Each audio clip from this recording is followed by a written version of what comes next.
পূর্ণিমার কোটাল ও নিম্নচাপের বৃষ্টির জেরে ঘুম উড়েছে উপকূলীয় এলাকার বাসিন্দাদের। 2-3 দিন ধরে রাতে ভারী বৃষ্টি ও দিনের বেলা বিক্ষিপ্তভাবে বৃষ্টি হচ্ছে, যার জেরে জল জমে যাচ্ছে অনেক জায়গায়। বৃষ্টির জেরে স্বাভাবিক জনজীবন বিপর্যস্ত হয়েছে বেশ কিছু জায়গায়। দিনের বেলাতেও আকাশ অন্ধকার করে রয়েছে। নিতান্ত প্রয়োজন ছাড়া খুব একটা বাইরে বের হচ্ছেন না কেউ। এরকম চলতে থাকলে বিপর্যয় নেমে আসবে বলে মত অনেকের। আমাদের এখানে প্রচুর বৃষ্টি হচ্ছে। আজ 2-3 দিন ধরে সারাদিন সারা রাত বৃষ্টি হচ্ছে। পুকুর খাল সব ডুবে যাচ্ছে। সব তিরপলের দরকার। আমাদের খাদ্য খোরাকের সমস্যা হয়ে যাচ্ছে। এরকম চলতে থাকলে আগে জনজীবন বিপর্যয়ের মধ্যে পড়ে যাবে। আমাদের পুকুর সব ডুবে যাচ্ছে, নিচু এরিয়া।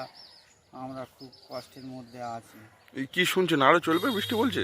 আর বৃষ্টি তো আরও সরকারি খবরে বলছে আরও 2-3 দিন ধরে চলবে।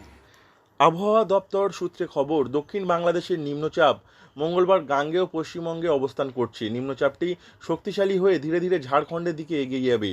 এর প্রভাবে আগামী 24 ঘন্টায় বৃষ্টির পরিমাণ বাড়বে দক্ষিণবঙ্গে। ইতিমধ্যেই মৎস্যজীবীদের সমুদ্রে যাওয়া নিয়ে নিষেধাজ্ঞা জারি করা হয়েছে। জানানো হয়েছে 35 থেকে 45 কিলোমিটার বেগে ঝোড়ো হাওয়া বইতে পারে উপকূলীয় এলাকায়। মঙ্গলবার এই নিষেধাজ্ঞা বলবৎ থাকবে বলে মৎস্যজীবী ইউনিয়নের পক্ষ থেকে জানিয়েছেন সতীনাথ পাত্র। হঠাৎ করেই আবার খারাপ হয়েছে।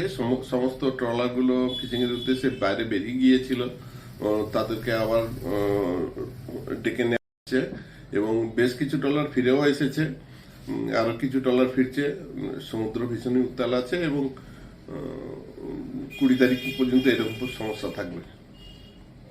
পূর্ণিমার ভরা কোটাল, তার উপর তৈরি হয়েছে এই গভীর নিম্নচাপ। এই জোড়া ফলা নিয়ে এই মুহূর্তে আতঙ্কে রয়েছেন সুন্দরবনের উপকূলীয় এলাকার বাসিন্দারা।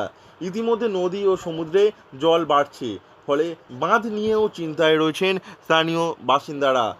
আর বেশ কয়েকদিন ধরে এমন বৃষ্টি চললে এলাকায় বিপর্যয় নেমে আসবে বলে মত স্থানীয় বাসিন্দাদের। পূর্ণিমার কোটাল ও নিম্নচাপের বৃষ্টির জেরে ইতিমধ্যেই ঘুম উড়েছে উপকূলীয় এলাকার বাসিন্দাদের। 2-3 দিন ধরে রাতে ভারী বৃষ্টি ও দিনের বেলায় বিক্ষিপ্তভাবে বৃষ্টি হচ্ছে, যার জেরে জল জমে যাচ্ছে অনেক জায়গায়। বৃষ্টির জেরে স্বাভাবিক জনজীবন বিপর্যস্ত হয়েছে বেশ কিছু জায়গায়।